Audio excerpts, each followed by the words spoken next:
안녕하세요. 제가 오늘 말씀드리고 싶은 것은 우한 폐렴이 그 금융 시스템을 어떻게 좀 변화하고 변화시키려는 그런 목적을 갖고 있지 않나 이렇게 생각해서 그 부분에 대해서 얘기하고요. 제가 이제 몇 달 동안 그러니까 11월부터 시작해가지고 미국 주식시장에 조금 투자를 해봤어요. 그래서 어떻게 돌아가는지 그동안 주식에 전혀 관심이 없다가 투자를 실질적으로 해보니까 조금 감을 많이 잡을 수가 있었어요. 그래서 그 얘기를 함께 하려고 합니다. 일단 우한 폐렴이 어디서부터 시작을 했을까 라는 것에 대해서 여러 가지 관점이 있겠지만은 중국 그 내부에 소로스 재단과 연관되어 있는 죄송합니다. 그런 연구소가 있다고 그러잖아요.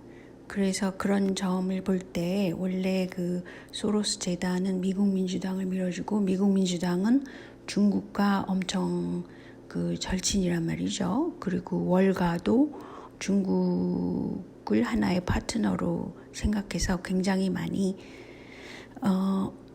절친 관계에 있습니다. 그런 의미에서 어떻게 보면은 지금 트럼프의 재선을 방해하려는 그런 카르텔이 마련돼 있다고도 볼 수 있어요. 특히 WHO에 중국이 많은 자금을 지원한다고 해서 WHO가 이상하게도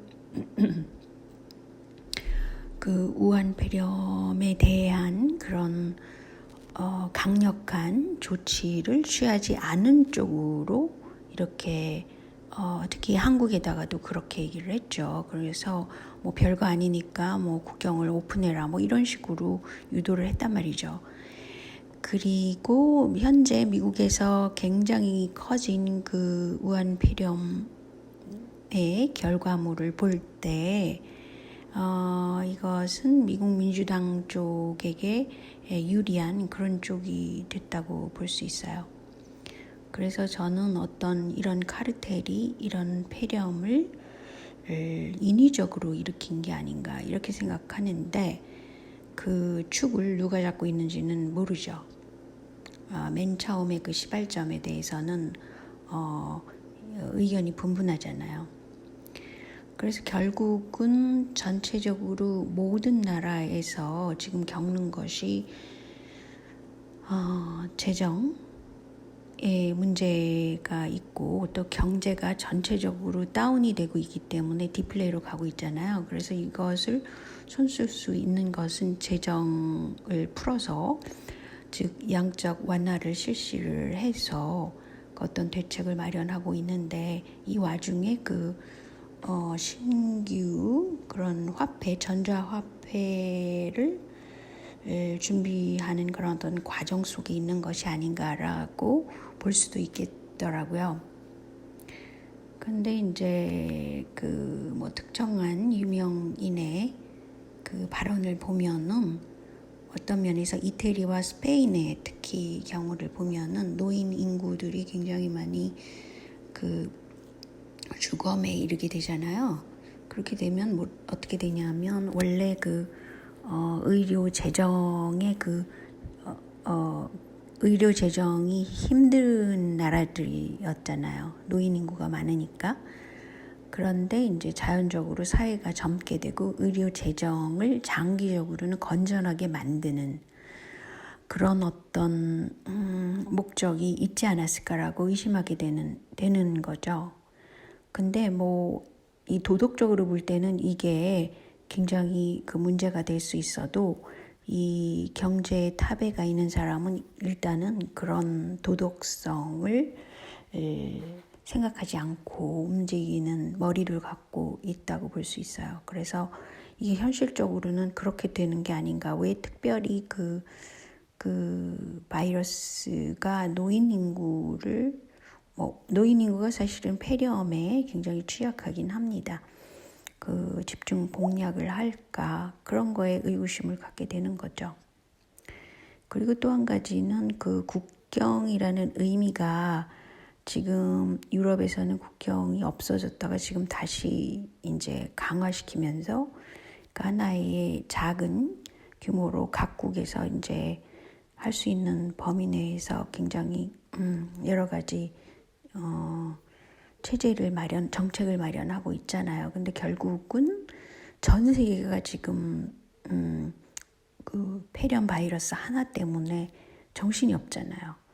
그런 것을 통해서 중국 같은 경우에는 원래 권위주의적이고 그 사회주의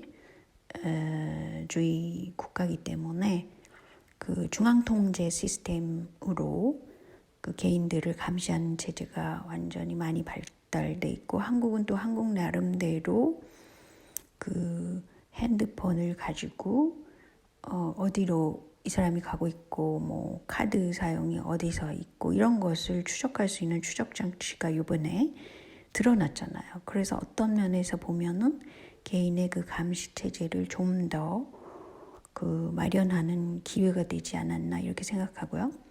그래서 온라인 체제를 더 강화시키는 그런 기회라고 볼 수도 있겠다라고요.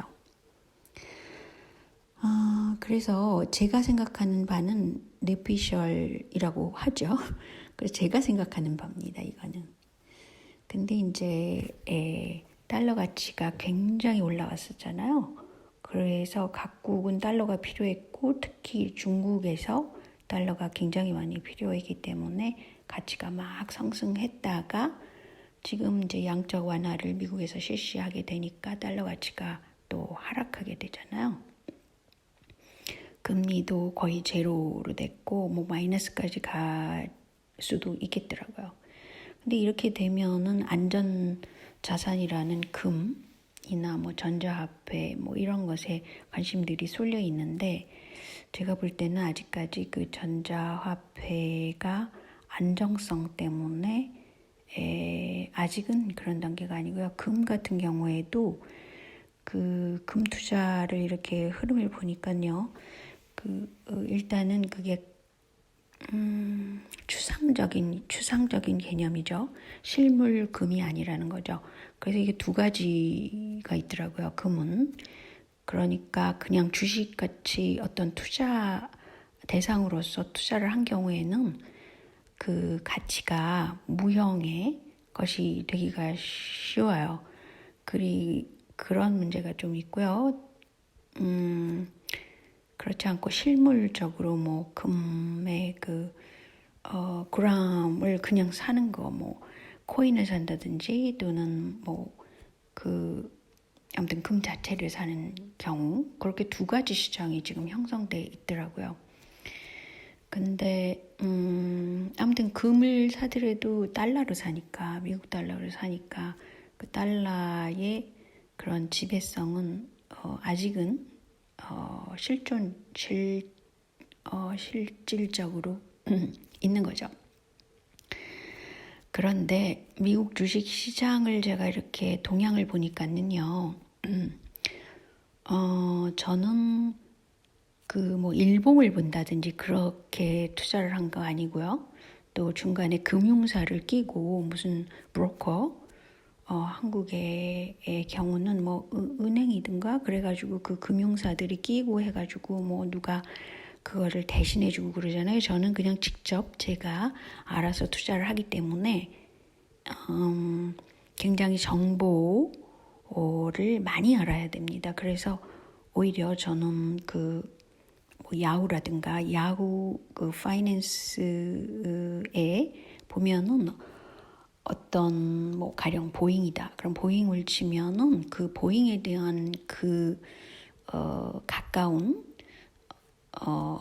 날짜들의 그 정보들이 쫙 나와 있어요. 뉴스라든지. 그런데 이제 그런 걸 봄으로써 그거는 이제 단순한 거죠. 그래서 만약에 보잉이 올라갔다가 주가가 떨어졌다 그러면 왜 그럴까를 추측할 수가 있어요. 왜냐하면 뉴스를 다 짜맞춰 보면 그게 나오거든요. 그래서 돈을 양적 완화를 해서 풀었다. 그리고 보잉이나 GM 같은 경우에는 제가 볼 때는 이 정치적인 그 선택이 굉장히 정치적인 것에 의해서 좌우되는 그런 주식이라고 볼 수 있어요. 때문에 양적 완화를 했을 때 굉장히 보잉 쪽 그 주식이 올라갔잖아요. 그것도 사실은 뉴스를 보면 그걸 알 수 있는 거예요. 근데 한국 분들은 그 일봉이라는 거에 매달려서 굉장히 그 국지적으로 그걸 보려고 그러더라고요.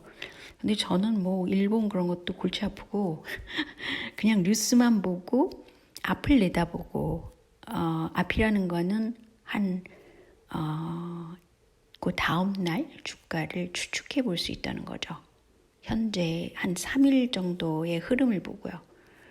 그래서 이제 결과가 뭐냐 그러면 제가 투자를 한 이후에 손해를 본 적이 없다는 거죠. 뭐 물론 손해를 봤지만 아주 심하게 손해를 봐서 전체적인 그 투자 금액에 대해서 손해를 보지는 않은 상태예요. 현재까지.